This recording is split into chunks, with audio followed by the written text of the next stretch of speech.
Hello, I'm going to talk to you a little bit today about primitive reflexes and in particular the asymmetric tonic neck reflex or ATNR. I'm also going to show you a few exercises that you can do with children who have a retained ATNR. Children are all born with a set of reflexes that which act as really important precursors to normal motor development. And these reflexes are normally fully integrated within the first year to 18 months of a child's life as they give way to more complex motor patterns. But for some children, for whatever reason, some of these reflexes are not fully integrated and they're apparent at a much later age. And when this happens, the children are unable to develop more complex motor patterns because these primitive reflexes are automatically triggered. And so we find that they have difficulties with certain day-to-day activities like riding a bike, handwriting, and other more complex motor skills. The ATNR or asymmetric tonic neck reflex is triggered when a newborn baby turns the head to either side. When they do this, the head turns, the arm on that side automatically extends, and the arm on the opposite side goes into flexion, and the same thing happens with the legs. This reflex is really important for helping the baby achieve a kind of corkscrew movement to get them out of the birth canal.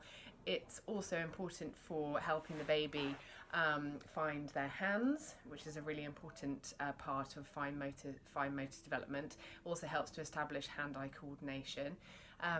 It's also a really important foundation for learning to crawl. So for children who have a retained ATNR later on, we often see difficulties with hand-eye coordination, so ball skills, kicking a ball, riding a bike can often be very difficult, and we also often see real difficulties with handwriting, and this is because obviously if a child is holding a pencil, doing some writing, when they look up to the teacher or to copy work off the board, that arm instinctively extends and they find it really difficult to keep their pencil on the paper. So you can imagine that poses lots of difficulties. And other complex motor skills like scissors, other two-handed activities, these can be really tricky for children who have that retained ATNR. So as an occupational therapist, I can help children who have these retained reflexes fully integrate these reflexes. I can help to train the brain to integrate these so that children can develop more complex motor skills and learn more skills such as riding a bike and improving handwriting, things like that. So I'm going to show you a couple of exercises now that you can do as parents or teachers or support staff, some exercises that you can do with children who have a retained ATNR to help to integrate this.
For further information or advice, feel free to visit my website, therapyspot.co.uk. I also have a Facebook page, or feel free to email me, rosie at therapyspot.co.uk. Thank you.